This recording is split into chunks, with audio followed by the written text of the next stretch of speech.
हाँ, तो विद्यार्थियों, पिछले लेक्चर में अपन ने कंपनी द्वारा खुले बाजार में स्वयं के ऋण पत्र खरीदने से संबंधित लेखांकन समझा था, जिसमें खरीदकर तुरंत रद्द करना और कंपनी द्वारा स्वयं के ऋण पत्र खुले बाजार से विनियोग के रूप में खरीदकर रख लेना और दिन बाद में रद्द करने के संबंध में विस्तार से चर्चा की।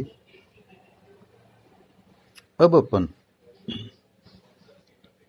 ब्याज सहित और ब्याज रहित भाव दिया हुआ हो तो ऐसी स्थिति में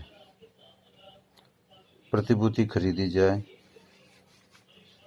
तो उसकी शुद्ध लागत, ब्याज, चुकाई जाने वाली राशि की गणना किस प्रकार करते हैं। इसी तरह बेची जाए तो उसके शुद्ध विक्रय मूल्य, कुल प्राप्त होने वाली रकम और ब्याज की गणना तथा विक्रय पर होने वाले लाभ हानि की गणना किस प्रकार करते हैं, उसके बारे में विस्तार से चर्चा करेंगे और एक नमूना आपकी सुविधा के लिए समझाया जाएगा ताकि आपके प्रश्न हल करते समय कैलकुलेशन में अर्थात गणना संबंधी कोई गलती न हो। तो सबसे पहले लेते हैं, यदि ब्याज रहित भाव दिया हुआ हो, x interest rate is given, और प्रतिभूति खरीदी जाए, व्हेन सिक्योरिटी इज परचेज, तो उसकी शुद्ध लागत, नेट कॉस्ट, चुकाई जाने वाली राशि और ब्याज, अमाउंट पेड इन इंटरेस्ट, कैसे कैलकुलेट करते हैं उसके बारे में जानकारी प्राप्त करेंगे। सबसे पहले अपन लिखेंगे cost of security as given in the question. इसका मतलब होता है कि चूंकि ब्याज रहित भाव दिया हुआ एक्स इंटरेस्ट रेट है, तो कॉस्ट ऑफ सिक्योरिटी कैसे निकल जाएगी? Number of debentures purchased into rate, जो आपको गिवन है उनको गुणा करके यहाँ लिख देंगे। इसके बाद ऐड करेंगे एक्सपेंसेज ऑन परचेज, जो खरीदने से संबंधित खर्चे हैं, जैसे ब्रोकरेज है, पोस्टेज है, सिक्योरिटी ट्रांजैक्शन टैक्स है, जीएसटी है, वगैरह वगैरह। तो ये जोड़ देंगे तो आ जाएगी नेट कॉस्ट। ये जो नेट कॉस्ट आती है, इससे ऑन डिबेंचर अकाउंट डेबिट किया जाता है, जो अपन अकाउंटिंग में समझा था। इसके बाद है ऐड इंटरेस्ट। इंटरेस्ट कैसे ज्ञात होगा? वही number of securities into paid of value of security, यदि कुछ नहीं दिए तो face value paid of value होती है, into rate of interest, into time, या टाइम का अभिप्राय है लास्ट इंटरेस्ट कब दिया, उसके बाद में कितने टाइम बाद अपन ने खरीदी है। यदि वो दिनों में है तो नंबर ऑफ डेज, जितने दिनों बाद खरीदी, अपॉन 365। यदि महीनों में है तो कितने महीने बाद खरीदी, 3 महीने, 4 महीने, तो वो अपॉन 12 कर देंगे तो इंटरेस्ट ज्ञात हो जाएगा। इसकी जोड़ कर देंगे, नेट कॉस्ट में जोड़ देंगे, टोटल पेमेंट आ जाएगा। तो जो अपने एंट्री समझी थी, एक्स इंटरेस्ट या कम इंटरेस्ट, कैसे भी खरीदने की एक ही एंट्री थी, on debenture account debit, interest on debenture account debit to bank. तो ऑन डिबेंचर अकाउंट डेबिट में होगा नेट कॉस्ट, जो यहाँ लिखा हुआ है। इंटरेस्ट ऑन डिबेंचर अकाउंट में डेबिट होगा जो इंटरेस्ट का अमाउंट आ रहा है, और टू बैंक होगा टोटल पेमेंट। ठीक है। उसके बाद दूसरी चीज डिस्कस करते हैं, जब प्रतिभूति बेची जाए, व्हेन सिक्योरिटी इज सोल्ड, बेचते हैं तो पैसा प्राप्त होता है, इसलिए शुद्ध विक्रय मूल्य, ब्याज और प्राप्त होने वाली राशि की गणना करते हैं, अर्थात calculation of net selling price, interest and amount received. इसमें सबसे पहले लिखते हैं selling price as given in the question. इसका मतलब है, चूंकि अपना हेडिंग है एक्स इंटरेस्ट रेट दी हुई है तो सेलिंग प्राइस कैसे निकालेंगे? नंबर ऑफ सिक्योरिटी या number of debentures into rate पर सिक्योरिटी या पर डिबेंचर, जो एक्स इंटरेस्ट रेट दी है, इन दोनों को गुणा करके यहाँ लिख देंगे। खरीदते हैं तो खरीदने से संबंधित खर्चा हमारी सिक्योरिटी की कॉस्ट का पार्ट होता है। बेचते हैं तो बेचने का खर्चा सेलिंग प्राइस में से घटा दिया जाता है ताकि नेट सेलिंग प्राइस आ जाए, ताकि प्रॉफिट और लॉस ज्ञात किया जा सके। तो लेस एक्सपेंसेज ऑन सेल, जो भी ब्रोकरेज है, कमीशन है, सिक्योरिटी ट्रांजैक्शन टैक्स है, जीएसटी है,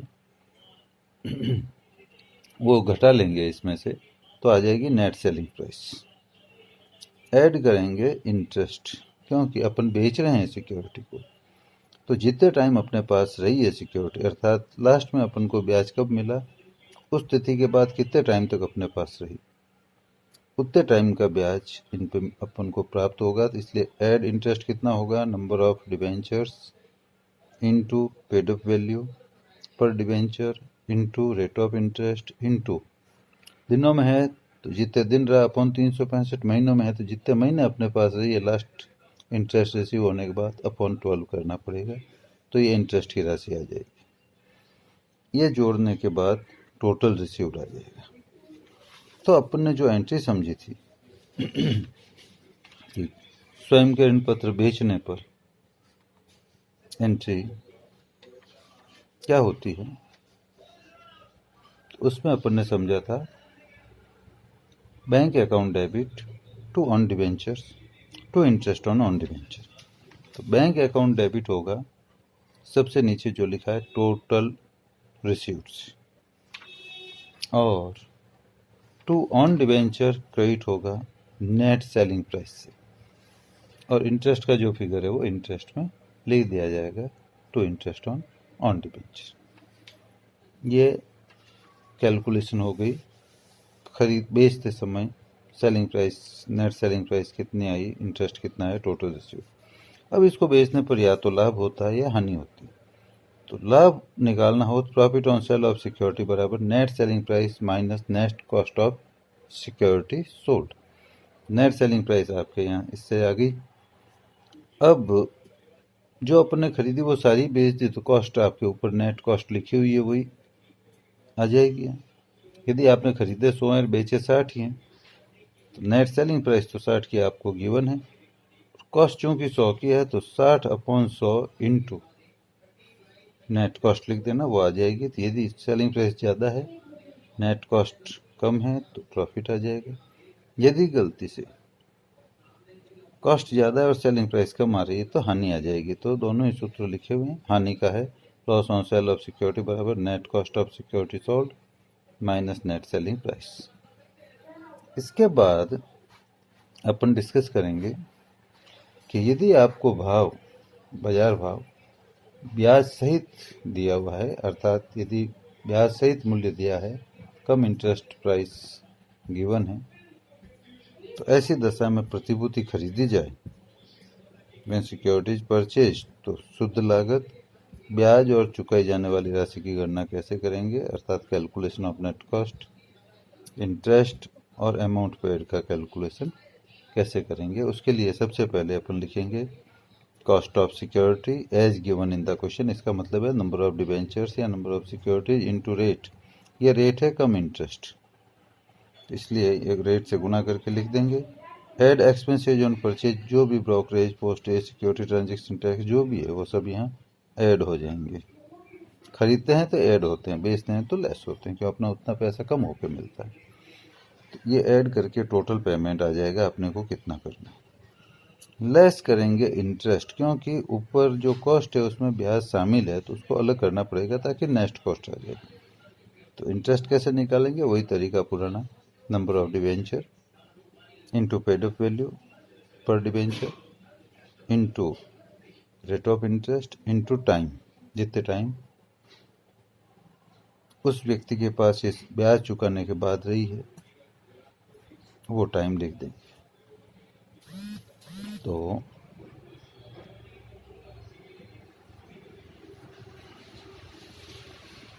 अब जैसे ये ब्याज घटाया तो नेट कॉस्ट आ गई। नेट कॉस्ट आ जाने के बाद जो अपन ने ब्याज सहित खरीदने की अकाउंटिंग समझी थी उसमें था on debenture account debit, interest on debenture account debit to bank. तो ऑन डिबेंचर अकाउंट में डेबिट सबसे नीचे जो नेट कॉस्ट लिखी हुई है वो हो जाएगी। इंटरेस्ट ऑन डिबेंचर में जो इंटरेस्ट आपने लेस किया है जो अमाउंट वो आ जाएगा, और टू बैंक में टोटल पेमेंट जो ऊपर लिखा हुआ है वो आ जाएगा। मतलब कैलकुलेशन करने में फिगर्स ऊपर नीचे होंगे, क्योंकि एक्स इंटरेस्ट यदि खरीदा है तो पहले नेट कॉस्ट निकलेगी, फिर इंटरेस्ट, फिर टोटल पेमेंट। और कम इंटरेस्ट खरीदा है तो पहले टोटल पेमेंट निकलेगा, फिर इंटरेस्ट और फिर नेट कॉस्ट। उसके बाद यदि कम इंटरेस्ट अपन ने रेट दी हुई है और अपन प्रतिभूति को बेचते हैं तो शुद्ध विक्रय मूल्य, ब्याज और प्राप्त होने वाली राशि की गणना कैसे की जाएगी उसका फॉर्मेट आपको बताया जा रहा है।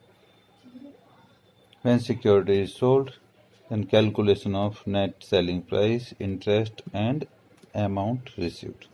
तो सबसे पहले अपन सेलिंग प्राइस जो दी हुई है क्वेश्चन में वो लिख देंगे, अर्थात number of debentures into selling price पर डिवेंचर गुणा करके यहाँ लिख देंगे।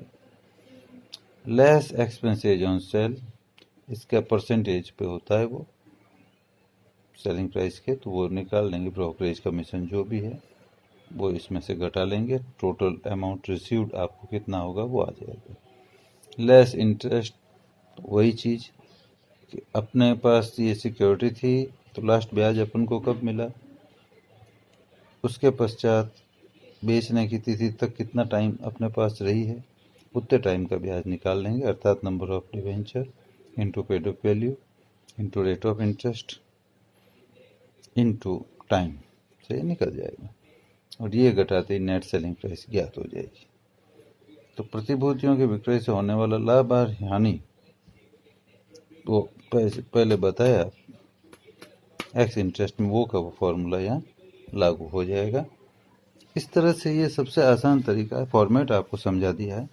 इस तरीके से आप खरीदने की दशा में 3 चीज़ें ज्ञात करनी है, नेट कॉस्ट, इंटरेस्ट और टोटल पेमेंट, और बेचने की दशा में भी 4 चीज़ें ज्ञात करनी है,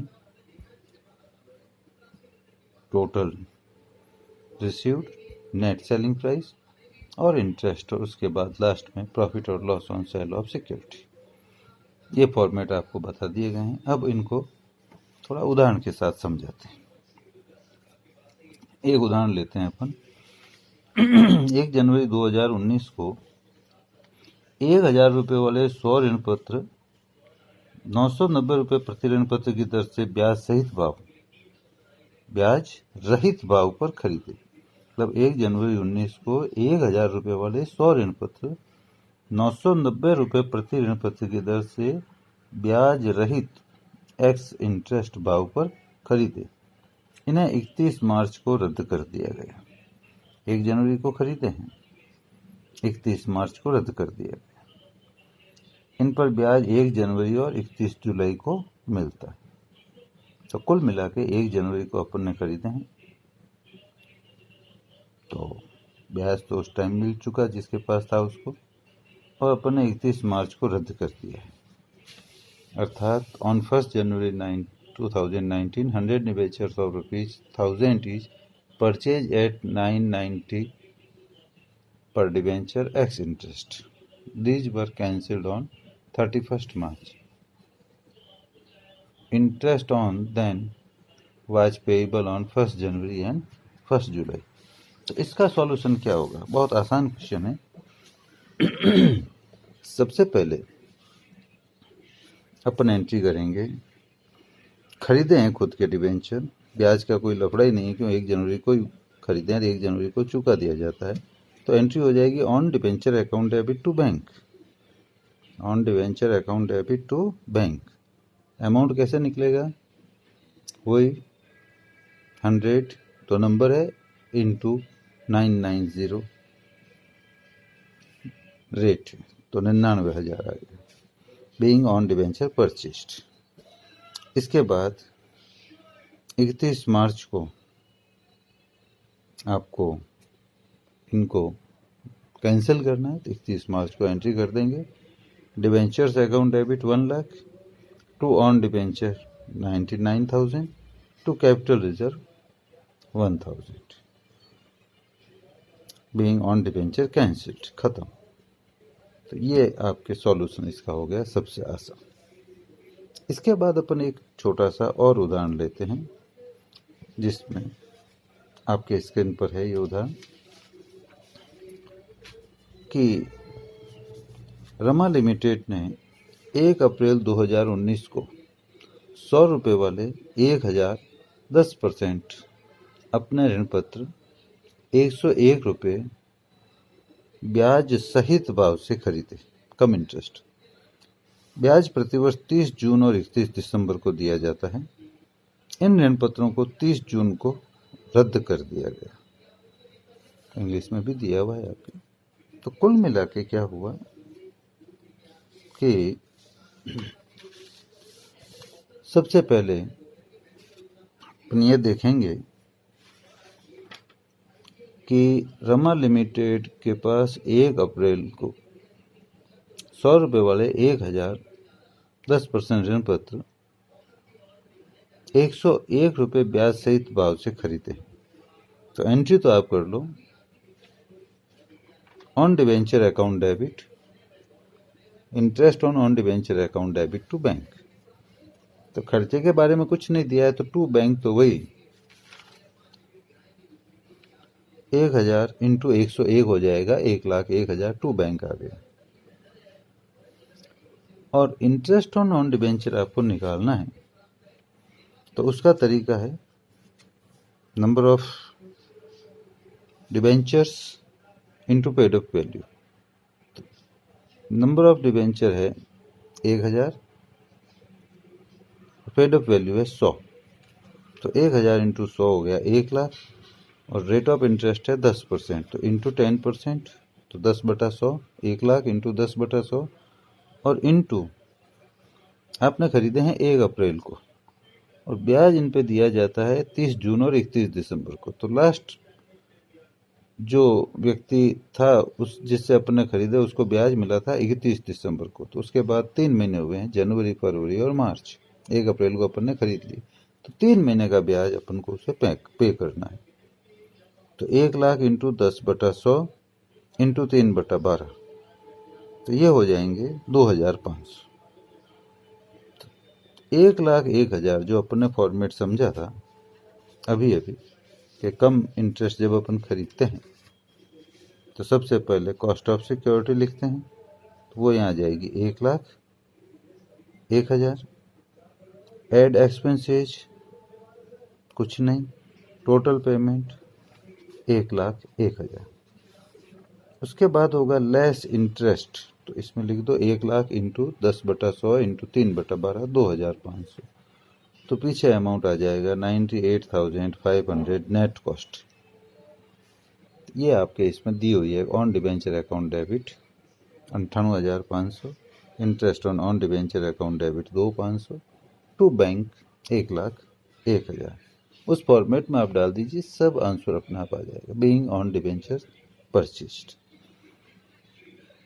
अब देखिए आगे इन्होंने कहा है कि इन ऋण पत्रों को 30 जून को रद्द कर दिया। रद्द कर दो, तो 30 जून को रद्द कर दिया, तो इंटरेस्ट पे तो किया नहीं, अर्न तो हुआ है। तो इंटरेस्ट की एंट्री 30 जून को होती है, क्योंकि 30 जून को 31 दिसंबर को ब्याज दिया जाता है। तो 30 जून का इंटरेस्ट कैलकुलेट कर लो, 1,00,000 इंटू 10/100 इंटू 6/12, 6 महीने का मिलेगा अपने को। तो ये हो गया 5,000। तो एंट्री हो जाएगी interest on debentures account debit to interest on debenture, क्यों कंपनी को किसी भुगतान तो करना ही नहीं। तो ये एंट्री आ गई being interest earn on debenture. तो इस परिस्थिति में 5,000 अपन ने ब्याज अर्न किया है, उसमें से 2,500 खरीदते समय चुका दिया। अब इसका जो बैलेंस होगा 2,500 क्रेडिट का, वो P&L में ट्रांसफर हो जाएगा। अब इनको रद्द करना है, तो उसकी एंट्री कीजिए। वो एंट्री है debentures account debit to on debentures to capital reserve. तो डिवेंचर्स अकाउंट डेबिट कितने होंगे? 1,000 डिवेंचर है 100 रुपये वाले, तो 1,000 इंटू 100, 1,00,000। टू ऑन डिवेंचर कितना होगा? जो आपने नेट कॉस्ट पे की 98,500 ऊपर एंट्री में आई, तो वो लिख दो, और इन दोनों का डिफरेंस प्रॉफिट हो गया, वो चला जाएगा कैपिटल रिजर्व में। तो बीइंग ऑन डिबेंचर्स कैंसिल्ड। तो अब देखिए, मैंने भी आपको कहा एक लास्ट एंट्री और इसमें कर देना। इंटरेस्ट ऑन डिबेंचर का बैलेंस कितना बचा? इंटरेस्ट ऑन डिबेंचर क्रेडिट हुआ है 5,000, डेबिट हुआ है 2,500, तो क्रेडिट बैलेंस रह गया 2,500। उसकी एंट्री कर लो, interest on debenture account debit to profit and loss account 2,500, being interest on debenture transferred. ये भी आपके एक क्वेश्चन जिसमें कम इंटरेस्ट का पॉइंट था, सॉल्व हो गया। मतलब स्टेप बाय स्टेप चलते हैं। पहले वाले में कोई ब्याज का अकाउंटिंग ही नहीं था, दूसरे वाले में ब्याज का कम इंटरेस्ट का अकाउंटिंग। अब एक अच्छा सा छोटा सा और उदाहरण लेते हैं जिसमें बेचने का भी है, खरीदने का भी है, कम इंटरेस्ट भी है, एक्स इंटरेस्ट भी। कि गोविंद लिमिटेड ने 100 रुपये वाले 5,000 12% ऋण पत्र निर्गमित किए, जिन पर ब्याज अर्धवार्षिक 31 मार्च और 30 सितंबर को देय होता है। कंपनी के द्वारा 1 मई को 500 ऋण पत्र 58 रुपये प्रति ऋण पत्र ब्याज रहित दर से खरीदे। पहले इसकी एंट्री करते हैं। देखो, 1 मई को खरीदे हैं और जिससे खरीदे उसको लास्ट ब्याज कब मिला? 30 सितंबर को। तो आपको कितने महीने का और पे करना है? अक्टूबर, नवंबर, दिसंबर, नहीं सॉरी, लास्ट ब्याज मिला 31 मार्च को। सितंबर नहीं, मार्च। मई के पहले मार्च में भुगतान कर दिया है ब्याज का उसने। 31 मार्च और 30 सितंबर को करते हैं। 31 मार्च के बाद कितने महीने हो गए? 1 महीना, केवल अप्रैल का। 1 मई को तो आपने खरीद लिए, तो 1 महीने का ब्याज उसे आपको पे करना पड़ेगा। तो 500 आपने खरीदे हैं, तो इसकी एंट्री अपन करते हैं। On debentures account debit, interest on debentures account debit to bank. तो अपने उस टेबल में इसको डाल दो। तो आप खरीद रहे हो ये ब्याज रहित। ब्याज रहित का मतलब है ये केवल आपकी कॉस्ट ही है। तो आपने खरीदे हैं 58 रुपये से, तो 500 इंटू 98, कॉस्ट ऑफ सिक्योरिटी हो जाएगी 500 इंटू 98। तो ये हो गया आपका 49,000, 49,000। अब इंटरेस्ट खर्चा इसमें है नहीं, एड एक्सपेंसेस 0, नेट कॉस्ट हो गई 49,000। इसके बाद ऐड करो इंटरेस्ट, तो इंटरेस्ट ऑन डिबेंचर्स कितना होगा? 50,000, क्योंकि आपको बताया हुआ है कि जितने आपने खरीदे हैं debenture 500 into paid up value इसकी 100 है, कुछ नहीं हो face value paid up value, 500 into 100 हो गए 50,000, इंटू रेट ऑफ इंटरेस्ट है 12%, तो 12/100, और इंटू टाइम तो 1 महीना है, 31 मार्च को लास्ट उसको मिला था, तो 1/12, ये आ गए 500 रुपये। तो इंटरेस्ट इसमें आ गया 500, तो टोटल पेमेंट आपको करना पड़ेगा 49,500। तो ये अपन ने इस टेबल से निकाला। तो एंट्री हो गई on debentures account debit 49,000, interest on debentures account debit 500 रुपये to bank 49,500, being on debentures purchased as ex interest. अब देखो सवाल में लिखा है ब्याज इसमें हर 6 महीने से मार्च 31 को और सितंबर 30 को दिया जाता है। अब देखो 1 मई के बाद 30 सितंबर आता है, इसलिए डेट वाइज एंट्रीज करनी है। तो 30 सितंबर को ब्याज कंपनी पे करेगी। तो interest on debenture account debit to bank और टू इंटरेस्ट ऑन डिबेंचर, क्योंकि अपने पास है तो अपने भी ब्याज मिलेगा, खुद के पास ही रहेगा, वो पे नहीं करना है। तो इंटरेस्ट ऑन डिबेंचर कितना होगा? क्वेश्चन में लिखा है 100 रुपये वाले 5,000 12% ऋण पत्र निर्गमित है, तो 5,000 इंटू 100 तो हो गए 5 लाख, और इंटू 12/100 और इंटू 6/12, ये हो गए 30,000।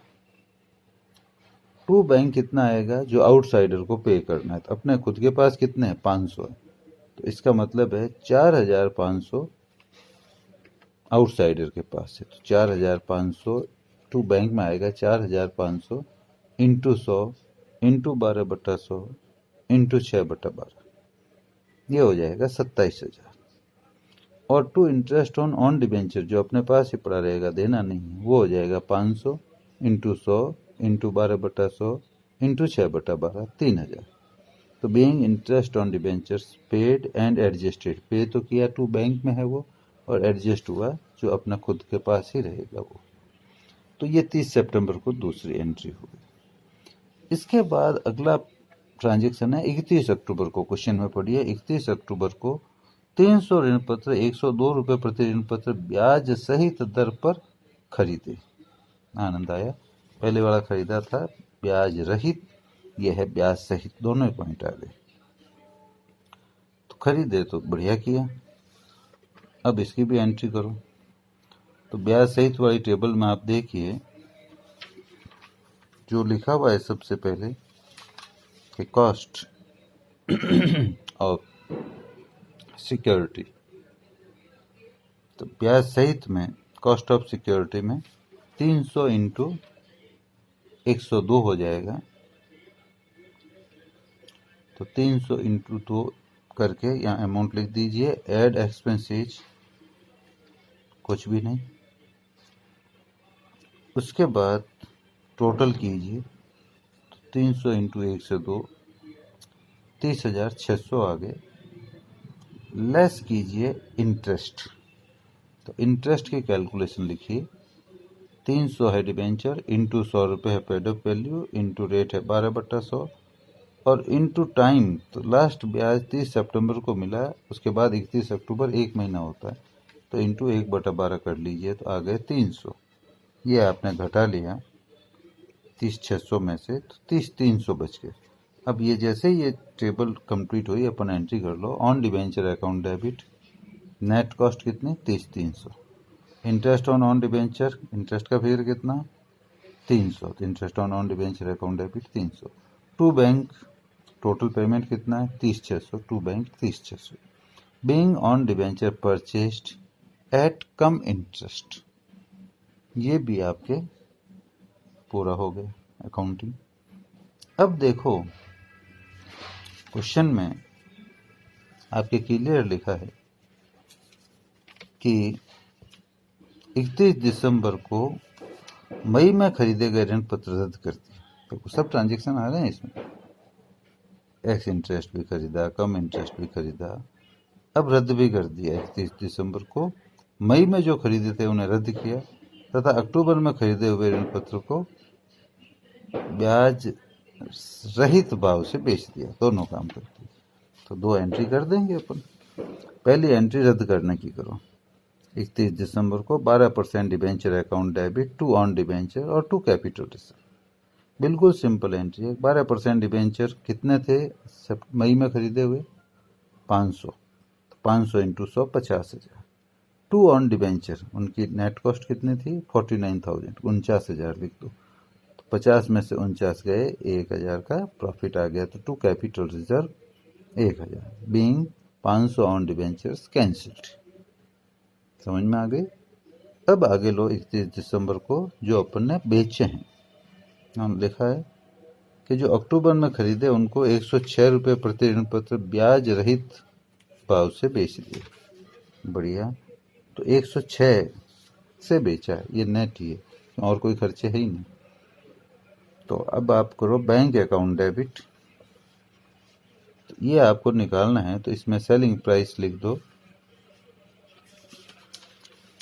300 इंटू 106। 300 इंटू 106 तो ये आ गया 31,000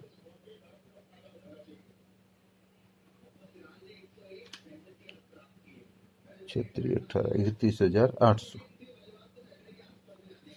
300 इंटू 106 300 ही खरीदे ना। हाँ,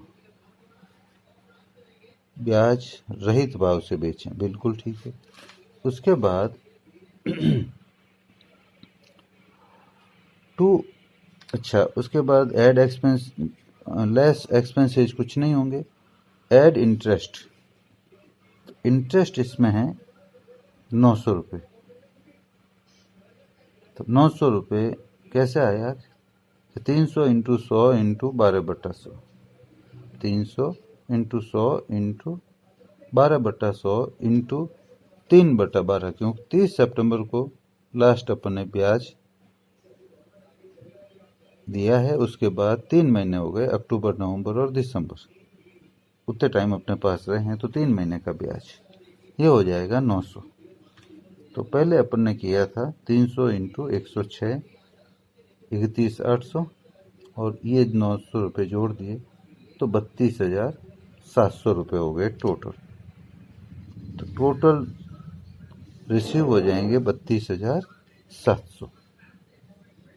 तो बैंक अकाउंट डेबिट हो गया 32,700 जो टोटल रिसीव्ड होता है। और टू ऑन डिवेंचर और टू इंटरेस्ट ऑन डिवेंचर और टू P&L, ये अपने को अभी देखना है। तो देखिए कि 30,300 जो डिवेंचर थे 30,000 की वैल्यू के, उनकी नेट कॉस्ट थी 30,300। तो टू ऑन डिवेंचर कर देंगे 30,300, क्यों पूरे के पूरे यहाँ बेच दिए हैं। और टू इंटरेस्ट ऑन डिवेंचर अपने स्टेटमेंट से अपन ने निकाल लिया 900 रुपये। तो अब इनका डिफरेंस आया प्रॉफिट। तो प्रॉफिट कितना आया कि आपको पता है कि नेट सेलिंग प्राइस आई थी 31,800, 300 इंटू 106, और अपन ने खरीदा है 30,300 में। फॉर्मूला लगाओ, 31,800 माइनस 30,300, तो 1,500 प्रॉफिट आ गया। ये यहाँ ले लो, to profit and loss account being 300 on debenture sold on profit. ये आपका सॉल्यूशन इसका भी पूरा हो। इसी तरह से एक छोटा सा उदाहरण और लेते हैं। इसमें लिखा है कि वर्ष 16 में XY लिमिटेड ने 7.5% ऋण पत्र 100 रुपये वाले निर्गमित किए। इन पर 30 जून और 31 दिसंबर को ब्याज दी है।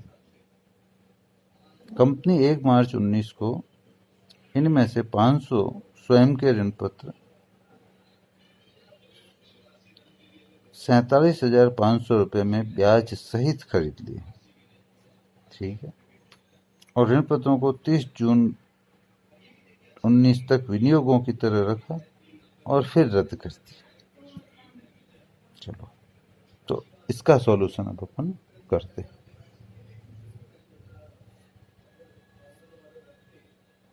तो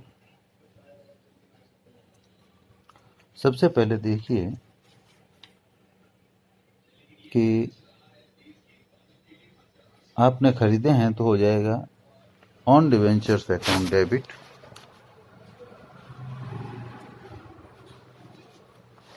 interest on debentures account debit to bank. खरीदने की यही एंट्री होती।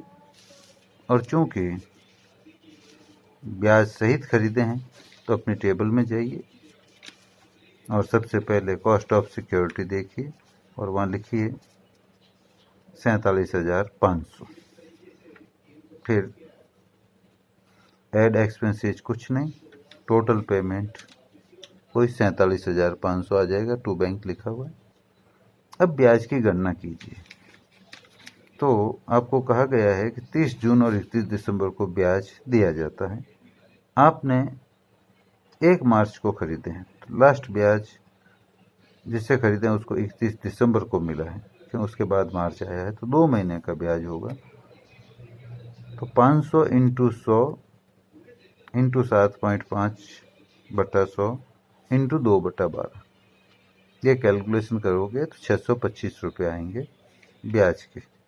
वो आप घटा लीजिए 47,500 में से, तो नेट कॉस्ट आ जाएगी 46,875 अपनी टेबल में जाके।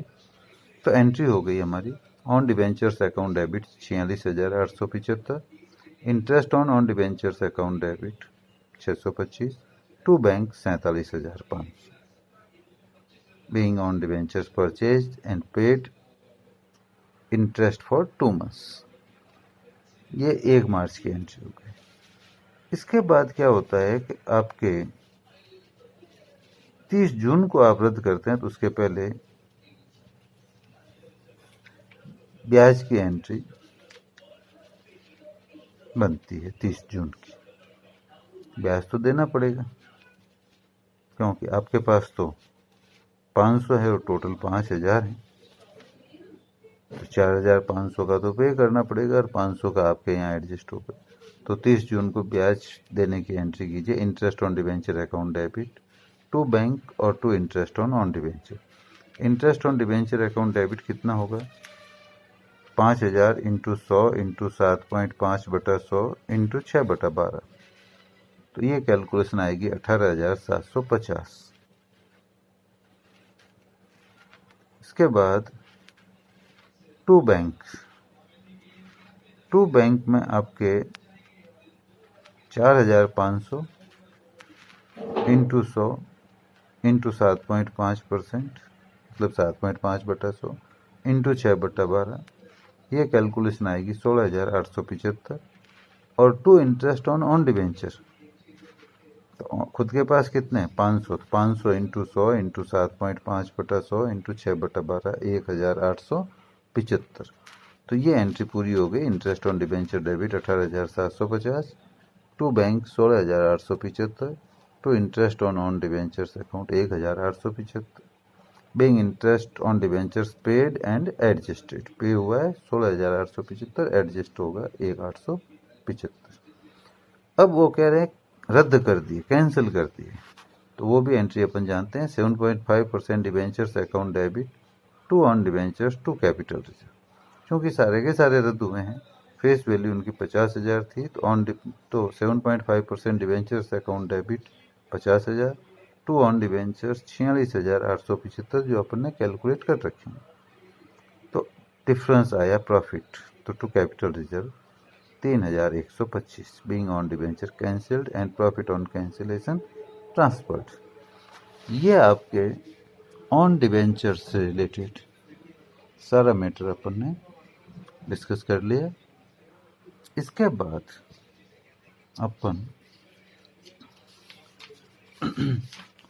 कुछ एग्जाम्पल्स क्वेश्चंस मैं आपको पीडीएफ में भेजूंगा, आप देखना। कोई भी प्रॉब्लम आए फ़ोन पे अपन डिस्कस कर लेंगे। इसके बाद अपन लेंगे लाभों में से पूर्व व्यवस्था करते हुए ऋण पत्रों का शोधन।